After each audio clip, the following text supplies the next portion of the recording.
आपका और हमारा पैसा बैंक्स में सुरक्षित रहे, इसके लिए आरबीआई बैंक्स पर नकेल समय समय पर कसता रहता है। आरबीआई हमेशा ये ध्यान दोस्तों रखता है कि जो बैंक के खाता धारक हैं उनका पैसा बैंक में सुरक्षित रहे। कई तरह की पाबंदियां कई सारे बैंक्स पर आरबीआई ने लगाई हैं।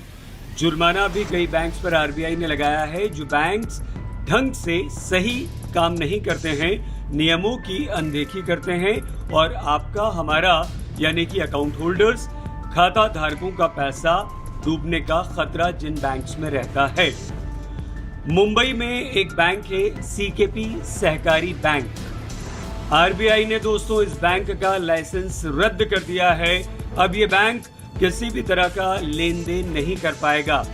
इसका मतलब ये हुआ कि सीकेपी सहकारी बैंक के अगर आप अकाउंट होल्डर हैं, इस बैंक में आपका खाता है, तो आपके पैसों का क्या होगा? जो पैसा आपने वहां पर जमा कर रखा है, चाहे वो किसी भी फॉर्म में, यानी कि आपका सेविंग्स अकाउंट में पैसा हो, आपने वहां पर एफडी की हो या कुछ और तरीके से बैंक में आपने पैसा जमा किया। सीकेपी सहकारी बैंक की दोस्तों जल्दी से हम आपको स्थिति भी बता देते हैं।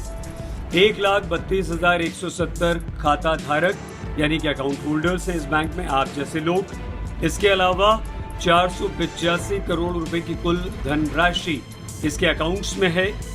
लेकिन डरने घबराने वाली बात यहाँ पर यह है कि 161 करोड़ रुपए का लोन सीकेपी सहकारी बैंक पर है और इसी की वजह से आरबीआई ने इसका लाइसेंस रद्द किया है। DICGC यानी कि deposit insurance credit guarantee corporation, ये कॉर्पोरेशन आपका पैसा आपको वापस करेगा, आरबीआई ने ये कहा है।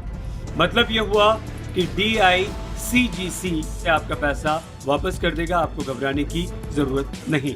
DICGC आपका पैसा तो लौटा देगा दोस्तों, लेकिन यहाँ एक चीज ध्यान रखने वाली है। नियम के अनुसार DICGC 5 लाख रुपए तक अगर आपका पैसा जमा है तो वो आपको लौटा देगा।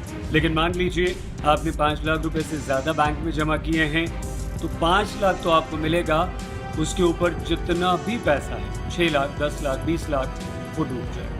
ये समस्या है, ये गंभीर बात है, लेकिन ये आरबीआई का नियम है, क्योंकि ये पैसा अगर DICG वापस कर रहा है तो वो आरबीआई की गाइडलाइंस के नियम के अनुसार ही वापस कर रहा है।